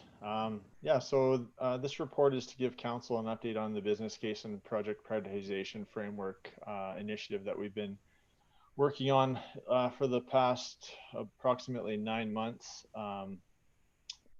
For those of you who aren't familiar with this graphic on the cover page, this is the asset management wheel from Asset Management BC. So where we're at with this project on the wheel is in the green here around the implementation section of it. So starting to take some of the learnings that we have with our asset management policy and strategy and putting it into practice on setting our budgets in this case. So first slide here is just you guys seen this last week during the utility budget presentations, but it's a representative figure from our strategy that shows our previous capital budget process, how our services are basically a result of the process. They're not something that's set or tracked at the onset, and not setting a target that we're looking to achieve. It's a result of what are our known infrastructure needs, what monies do we have available, what projects can we deliver, and the services are the result of that. So we've seen this as an opportunity to change how we do our capital planning. So we're looking to make more strategically aligned decisions, basically, and then using a set criteria that we're then ranking and scoring those projects on. And a lot of that scoring includes things such as benefits, costs, risks, looking at full life cycle costs versus just the initial capital cost. So trying to get a more wholesome process when we go to set our priorities, and something that we can document and show this is how we came to the priorities that we've set forward for council. So in the asset management policy, there was 6 key principles that were listed, one of them being responsible decision making, which is highlighted there in red. So looking at it a little closer, it echoes some of the things that I've talked about already. So looking to balance level of service, risk, and whole life costs. 4.1.4 talks about ensuring that business cases are clearly identify the needs, consider options, look at whole life costs and revenues, and is documented for evidence moving forward. So that's really the essence of this process that we went through. So here's a slide looking at this evolved investment planning process from our strategy. This project in particular looks at the orange and blue sections of this process. So what are the solutions, and how can we rank those into a priority moving forward? But at the start of it in the green there, it looks at what are council's strategic priorities and what is their strategic plan, and using that to feed into this process. And then in the purple there looks at things such as risks, pressures from either customers, regulations, growth, climate change, and how do those feed into how we rank our priorities. So taking all of that, we created sort of a step-by-step process to start from initiating a project in a business case. How do we expand on that and get more information into that, and look at scoring it and ranking against some general criteria that's consistent amongst our projects, getting a project prioritized list that comes out of that, and then using that to help guide us when we're setting our budgets. So specifically for what I was hoping to get some discussion or some support from council today was looking at the criteria shown here, which is what staff had used to rank and score the projects against one another. So at the top there are three categories, which once we picked a project, we had to identify what was the primary benefit of that project. Was it looking to improve or increase the level of service, or was it maintaining or restoring a service that we already had, either at the same capacity or an increased capacity? And then all of the criteria listed in 3.2, every project was scored against that. So you'll see the different weightings, and obviously higher weightings put on things such as compliance and health and safety. Second most were the resiliency and the life cycle financial impact, and then GHG reductions along with the co-community benefits with environmental, social and cultural and economic that were listed in there as well. So obviously the intent of this is that it's not a perfect science. You're not going to get you will get a score for everything, but there's a lot of ambiguity potentially in the middle of the pack on this priority list, but it really separates the high importance ones from maybe the ones that aren't as important, that are ones that should be considered to be deferred. Or when you go to set your budgets, it gives you that initial set of priorities and a list, but there may be other reasons to bring projects forward, which staff and council still have the ability to do through the current budget process that we do. This is just another tool to help us guide us in that process. So I took one of our slides from our capital budget for utilities. This is the water capital budget, and this is highlighted in red is the column that we've added to these sheets for this year. and look to include in the upcoming years, just to give council an indication on what the rank out of this prioritization process was. And as you'll see, some of the ones that maybe were higher ranked are shown lower at the bottom here and are forecasted out into the 4th and 5th year of our 5-year financial plan. But there are various reasons, whether it was capacity for the various staff in those areas that are going to be implementing the work, whether the projects needed what the funding source was, whether it was grant funding, whether it was borrowing, or whether there was just in staff's mind, or maybe in previous discussions with council's mind, a reason to put a project higher up. So with that, that concludes the overview of the prioritization. If there are any questions or statements from council, I'm happy to answer them.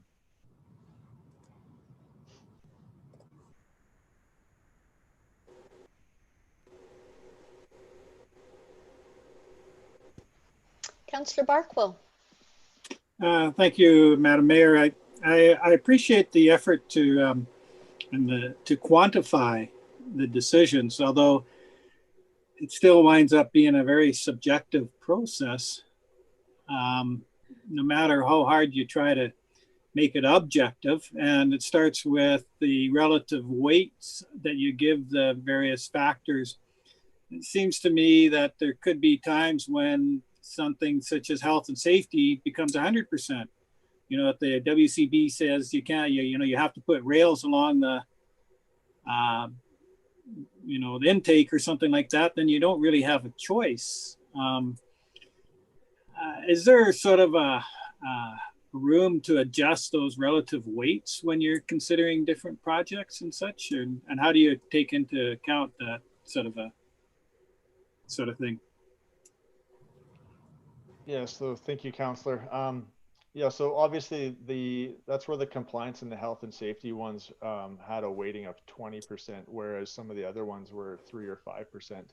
And so those projects would definitely score higher in those areas and would naturally be elevated to the top of the prioritization list. That being said, if there are things that have to get done, no matter what, it's a compliance requirement, and we have to do it next year.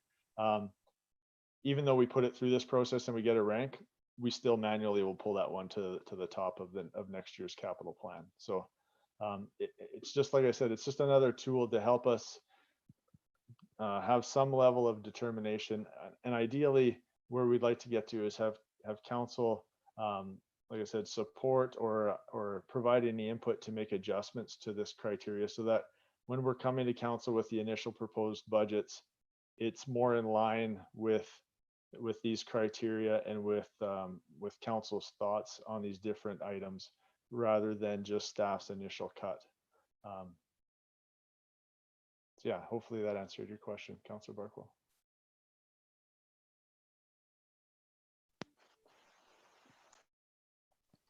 Councillor Holmes.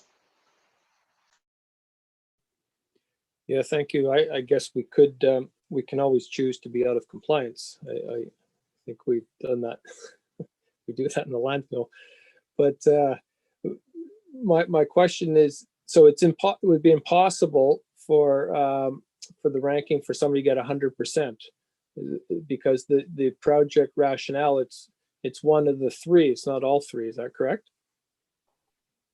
Correct. There are, yeah. The intent is to pick one of those. So it's not that any project would get 100%. No, that's not possible. And the majority of projects, even in the common criteria, they will score high in one or two areas and lower in the others. And so it really depends on what is that main driving criteria for the project. If it's one of compliance or health and safety, and that's the area where it gets the highest score, then it'll likely be pulled up to the top. If the main criteria on why this is coming forward is for GHG reduction, and it doesn't really fit or score high on anything else, then naturally it's going to be lower on the overall list, but it may, like I said, be pulled up for other reasons. So it's really not a score of 0 to 100. It's more just to give some comparative differences between common projects. Okay, and could I follow up? And then, so for the community benefit categories, have we defined what those mean exactly, or is that to be defined, or is it just kind of subjective, case by case? It's somewhat subjective. So it looks at the level of impact, whether it's a positive impact or a very positive impact, and same thing, or is it neutral, or is it negative or very negative? And then what's the breadth? Is it affecting less than 1% of the population, 25, 50, 75, 100%? So it's just on that type of a level that we're scoring these. So it is somewhat subjective. We did have meetings with other managers and other staff that generated these project business cases, and had some discussion to sort of vet through the scoring to make sure someone wasn't arbitrarily scoring everything high for whatever reason. And yeah, so it's, like I said, not a perfect science, but on those ones it was more of a general, is it neutral, very high, very low, and what's the scope or the breadth across the population that it's impacting. Okay, thank you.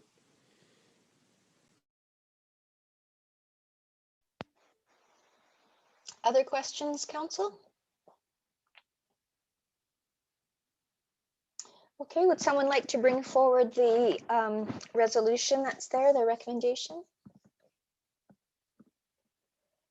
Whether or not we give our support for this?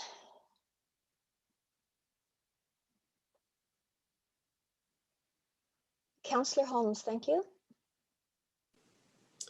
I'll move that the criteria weightings used within the project prioritization model as outlined in the project prioritization framework, easy for me to say, report from the Director of Works and Infrastructure dated November 23, 2020 be supported.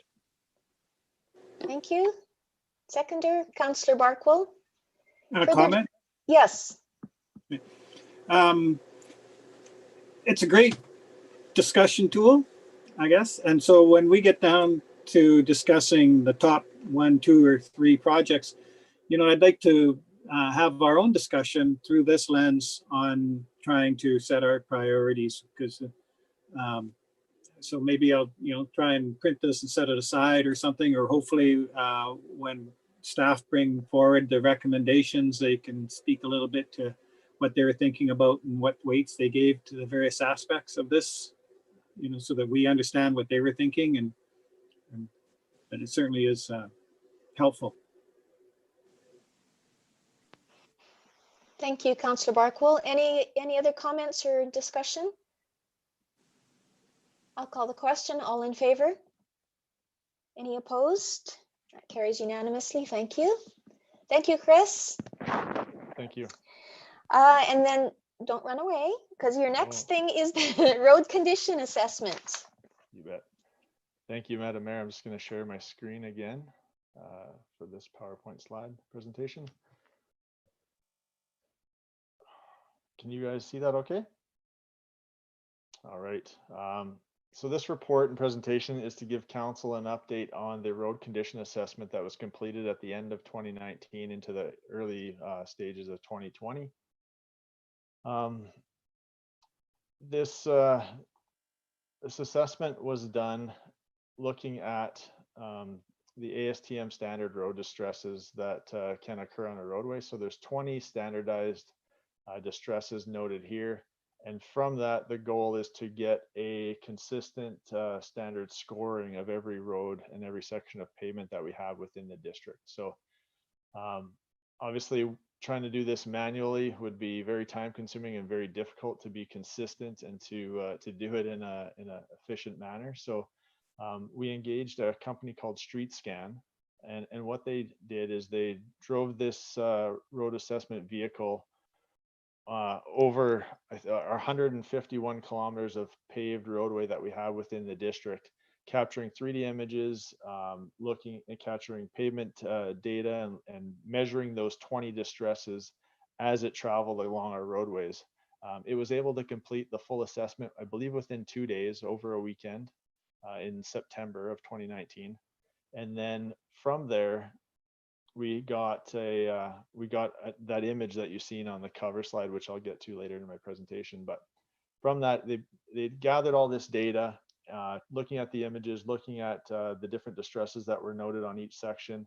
And from that, we're able to narrow this down to a PCI score, so a pavement condition index.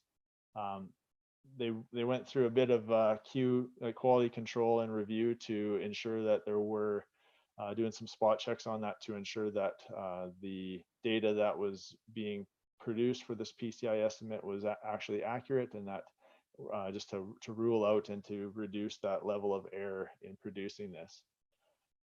So what we got out of this was a web-based GIS program that StreetScan houses for us. They house our data. We pay an annual license to utilize this software.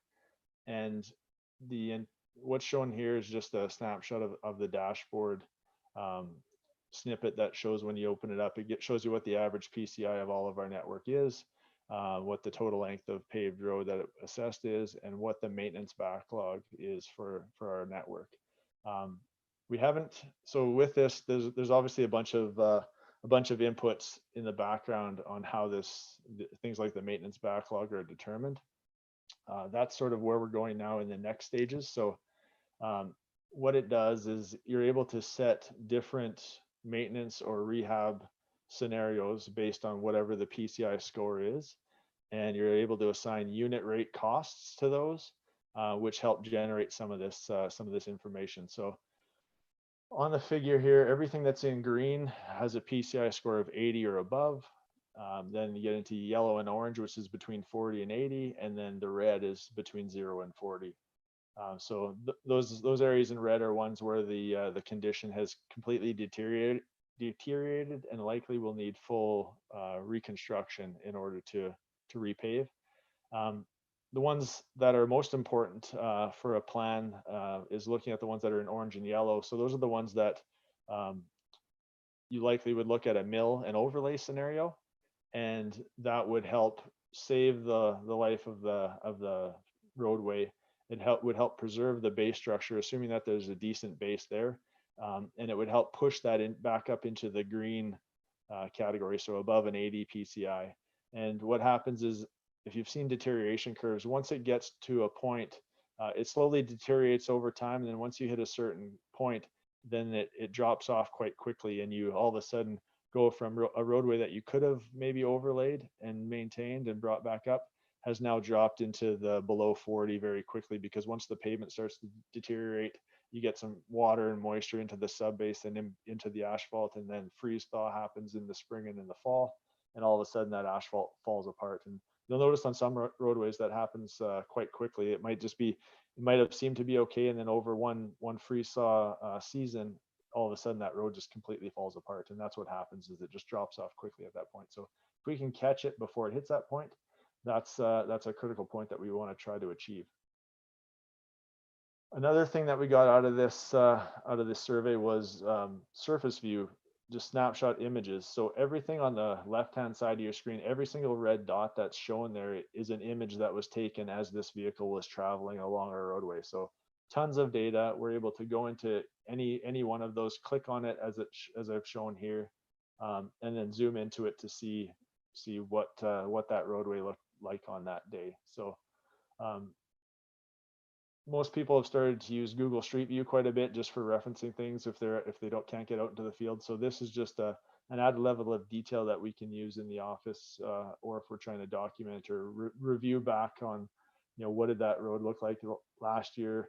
Once we have them come and scan again, which we would look to do every 3 to 5 years, we can go back and see how that has changed in a certain area. So just a very valuable piece of data that's added onto this program at a very minimal cost that we can utilize as we go forward. So from all that, like I said, there is some functionality within this that we can adjust and utilize for our capital planning. So shown in here, there's the different PCI ranges that you can set for the different repair categories that you're interested in possibly pursuing, and then from that you'll get some recommended solution or recommended treatment that you want to pursue. So The intent in 2021, what we want to do is get in and really dig into the ranges that are shown there, set those different repair criteria and categories based on what we typically would do here in Summerland, assign some unit rates to that, and start using this and get it ready for 2022, which is when we have budgeted for our 10-year road and water main capital planning process. And this will be a very critical tool in helping us assess that and develop that plan.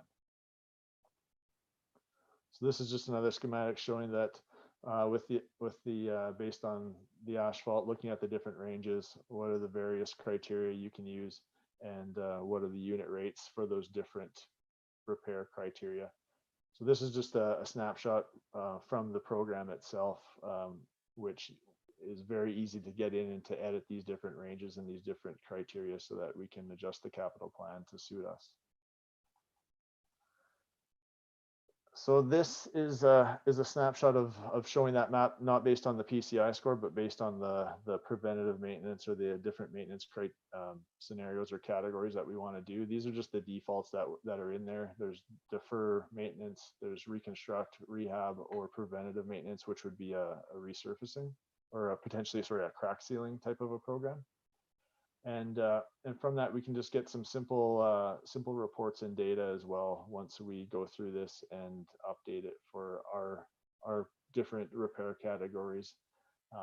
But this graph on the side here just gives an indication on based on these different programs and between our local and our collector roads, how many different sections we have that are in the preventative maintenance category, how many that have hit a spot we're looking to do a more in-depth rehab, ones that are deferred, and ones that need complete reconstruction. So just gives just a quick visual on how does our network look overall.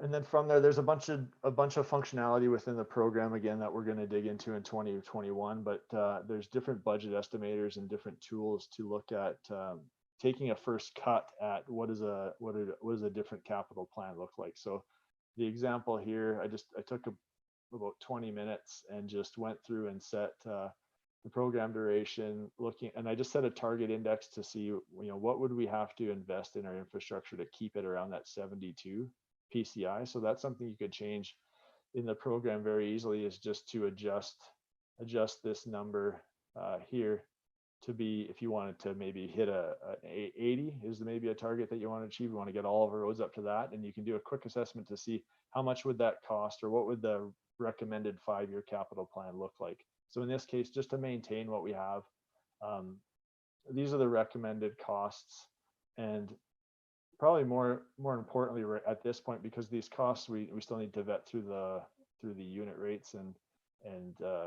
verify those for the cost that we see in our area, but more importantly the lengths here. So it's looking at somewhere between 4.5 and 6 kilometers of roadway that we should be looking to do some level of treatment on. So this is a mix mash of full reconstruction, surface overlays, crack sealing, and everything in between that you would be doing on this. So it's not always repairing the worst first. It's giving you sort of a proposed, in order to maintain this our network at this 72 PCI, this is what we should be investing, and this is the first cut over here of where these projects would be and what the recommended treatment is. So obviously, as you can see, you got some little outlier sections here that we'd have to look at, just as like wouldn't make sense to go in and just do a tiny little repair here.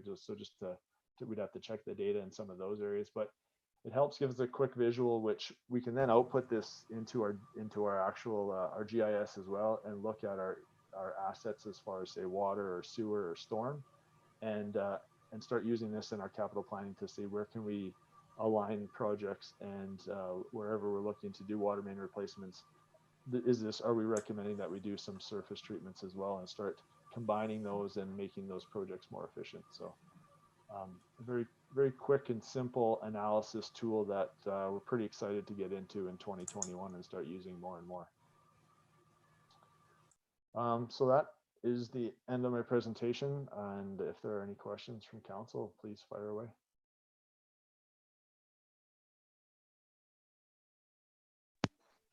Start with you, Councillor Barkwool. Well, thank you for letting me go first. I see there's a lot of hands up. This looks really like a really amazing technology and a great tool. And hopefully it'll be good ammunition for our argument with the provincial government that they should be covering some of these costs. Perhaps we don't want to do too much too soon until we see if we can't get something from them for some of these things. But also, how do we factor in the fact that there's some roads I noticed, like over there in Matsu and Whitfield, you know, there's very few houses on those roads. They see very little traffic. I think we have to also consider the traffic aspect. What's your take on that? No, 100% agree, and that's I believe we can, if once we get updated traffic count data, which we would do on our next iteration of our transportation master plan update. I believe that we have the ability to feed that into this program as well, to add as another layer. So then when we're looking at the budget estimator tool and looking to set these capital plans, you can put a different priority on whether it's a local road or a collector road. You can put a different ranking then on if it say has more than 2,000 vehicles a day or less than 2,000. So you can sort of have it internally skew those to be put more weight on the roads that are higher use. We can do that initially just based on the collector versus local roads. But we could also go in and ones that we know are higher use, we could assign those as a higher priority when we're crunching these different scenarios. So that ability is there, and it's something that we should definitely be considering as we're setting our capital plans moving forward.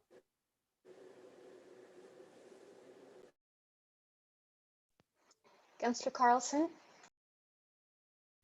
Thanks. I'll just follow up on Councillor Barkwool's question. My first thoughts went to Matsu as well. I know you would have received the letter recently from one of the residents, and also Whitfield. I know there's not a lot of traffic down there, but there are a ridiculous number of people that walk that route every single day, all year round. And in the letter that was received, it basically doesn't say the road's a mess for driving. It says it's dangerous to walk on that road right now. And so I guess my question is, what would we ever consider making the rest of Matsu and Whitfield more like the other part of Matsu? I mean, we have to go over with a grader and maintain that. Is that a huge cost? Is that something that, you know, is having a gravel road a detriment, or was it an option that would make it cheaper and easier for us to actually do? Because right now, I mean, it's I mean, Matsu right by Sage Hills. I can't even imagine people even want to drive that road right now. So I know it may not have a lot of traffic every single day, but it's certainly really dangerous. Yeah, so thank you, Councillor. Definitely letting our roads go to back to a graveled state, or identifying which ones maybe we should be looking to reduce those from asphalt to gravel is something that should be considered with our asphalt or with our asset management plans going forward. We do have a very high number of kilometers of road already in the district, upwards of, like I said, over 150 that are paved, and a lot of those extend out into those rural areas, and that is going to be we're hitting the point now where a lot of those are starting to fail, and we are looking to rehab them, and that should be a consideration, is putting it to a graveled state. Yeah, there will be annual maintenance costs on it. The grader would have to maintain it a few times throughout the year. However, that's a lot cheaper in the long run than looking to repave these now, especially when you have competing priorities on major roadways such as Prairie Valley and Giants Head. So some of the decisions when we're bringing it forward, that should be a consideration, and should be one of the, it's a good point, one of the ones that should be as part of that repair criteria should be, it should be putting it to a graveled roadway, and maybe a consideration and a cost. Thank you. I think that's important. Yeah. Because maybe that is the right decision. Because I just wanted to know if it was feasible or not. So thanks. Councillor Trainer. Hi, Chris. This is really neat technology. I think since I've been on council, we've kind of been waiting for something like this.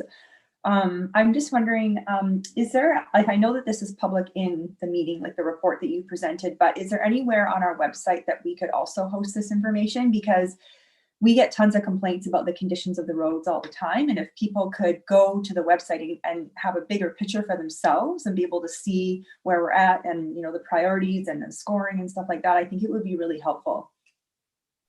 Yeah, I would be a little hesitant just handing out this data per se.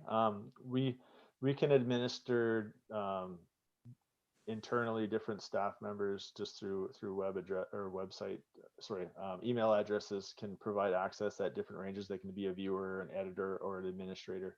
For the public, though, I think once we get that 10-year capital plan that sets out sort of the next 10 years of maintenance on our roads and on our water mains, that is definitely a key piece of information to get out to the public to show here's the priority projects that have been identified. Here's what we're going to be doing for our roadways for the next 10 years. And then they can see whether or not their roadway is on there and why these other ones were selected. So this raw data, I think right now is good for staff and to use as a tool when we're looking at different things, but probably not to the public yet. Okay. Yeah, maybe just at some, I agree with what you said, but maybe at some point of even the map or something like that, just so that people can kind of have context as opposed to just reading where their street is on like a sheet of paper. I think it's good to, that gives a perspective of how big our district is and kind of what we're dealing with. And especially if we make decisions, if some become gravel versus paving, again, they'd have that information in the bigger picture. But it's really, really helpful information. So thank you. Yeah. Any other questions? Okay, could I have someone bring forward the motion, please? And read it, please. Councillor Barkwell, thank you. That the road condition assessment report from the Director of Works and Infrastructure dated November 23rd, 2020 be received for information. That's it. Yeah. Thank you. Seconder? Councillor Van Elfen? Any further discussion? Councillor Barkwell? No, I was just getting ahead. You're getting ready. Okay, so I will call the question. All in favor? Any opposed? Okay, great. That carries. Thank you. Now for our second opportunity for the public and or the media to comment. Do we have anyone on the line, Karen, or no? All right. So could I have someone on council bring forward a resolution to close the meeting to the public? Councillor Van Elfen and Councillor Holmes, all in favor? Okay, great. So that's done. I will be right back. Okay.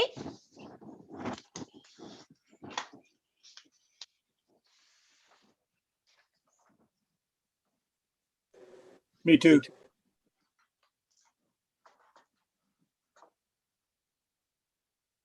How about we take a 5-minute break? Okay, see you in 5.